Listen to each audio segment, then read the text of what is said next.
Start. अगं ताई, किती वेळ पळतोय? जो बघावा तो पैशाच्या मागे, आयुष्याच्या मागे, कष्टाच्या मागे. कधी थांबणार आहे का हे? अगं हसते काय? अगं शरयू, तू लक्षात घे की हे असं नाही आहे. आपल्याला एक सुंदर निरागस स्वच्छ निर्मळ अशा अरण्यात कुठली भीती नाही आहे गं.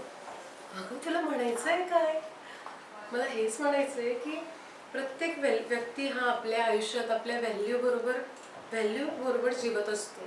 त्याने आपले व्हॅल्यूज आपल्या वागण्यात असण्यात जगायला हवेत. आणि जो आपल्या आपल्या पद्धतीने आपलं आयुष्य जगत असतो, आयुष्य कधी थांबणार नाहीये. अन्न वस्त्र निवाऱ्यासाठी प्रत्येक जण झटत असतो आणि ते झटणं हे असणारच आहे.